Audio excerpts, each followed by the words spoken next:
Guys, it's me again, Gorang 27 TV.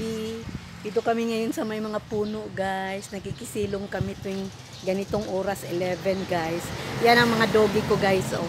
Yan, nakikisilong kami dito sa may puno ng mangga, guys. Tingnan mo yung puno ng mangga dito, guys. Oh, maraming puno ng mangga dito. Dito kami nakikisilong. Oh, Chisay, wag kang bumaba. Ayan si Chisay, guys. At si July. Ayan, kasi nainitan sila. Dito muna kami, guys, habang tanghali para hindi kami anong tawag niyan, guys, hindi kami masobrang init. Yung kariton ko doon na lang sa labas, guys, hindi kasi makapasok dahil may arko-arko. Kaya ito lang muna ang buhay namin, guys. Nakikisilong kami, guys. Nakikisilong kami sa puno ng mangga, guys. Ala, kita pala yung ano ko. Dito na lang muna kami, guys, kasi mainit eh. Sobrang init, guys. Eh, pag hinihingal yung mga aso ko.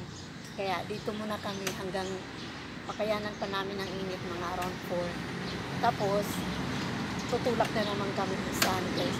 Buti nga pumayag yung may-ari dito banda na makisilong sa mangga nila. Kasi puno-puno talaga ng mangga, guys. Sana lang hindi kami mahulugan ng mangga. Kasi ang lalaki ng mangga nilang nahulog, guys. Tingnan mo, oh, tingnan mo, ang lalaki, guys, nahuhulog lang. Hindi nila kinukuha, ang lalaki, ganyan kalalaki. My God, isipin mo yun. Kaya anak, guys, sana makayanan namin. Ang problema yung may bagyo yung parating. Kaya baka sa ano na lang kami, sa mga barangay na lang kami tutuloy pagka ganun. Kasi pag malakas na, guys, hindi na kaya yung kariton ko yung trapal. Baka lipa rin kasi eh.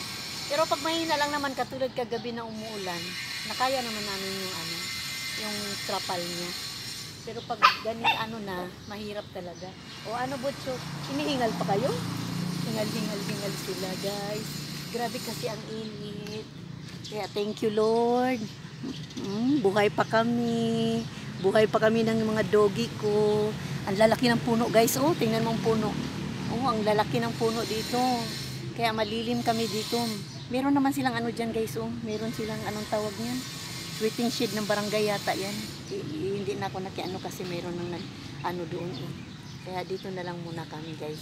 Hanggang maka-ibis ng init. Kasi tingnan mo yung aso ko, grabing hingal, guys. Ewan ko, grabing hingal, Chisay. Grabe. Oh, makayanan kaya niyo. Hayaan mo na. Kung mamatay man tayo dito sa init na ganito, wala tayong magawa. Itapon na lang tayo sa ilog, no? Ako sinong magdampot sa atin, no? Ganyan talaga ang buhay ng inabandon na. Tapos yung narcissist nagpasarap lang sa buhay. Wala nang no? Hindi nga sa atin. By the way, guys, pag mag-comment kayo kung saan pang may mga puno dito banda. Dito pa ako banda sa Cordon pa kasi, guys, hindi ko matulak yung kariton ko ng kasi maraming gamit, mabigat.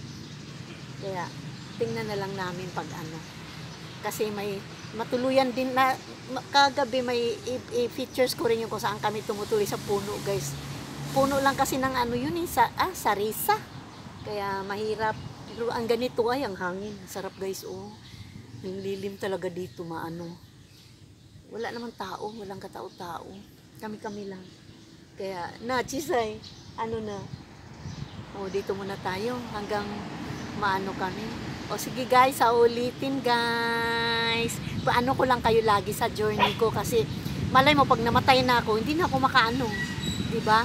Hindi na siguro, hindi na maka-upload ng video. At least makikita nyo kung hanggang saan yung na kaya ko pang mabuhay. Thank you, guys. Ulitin.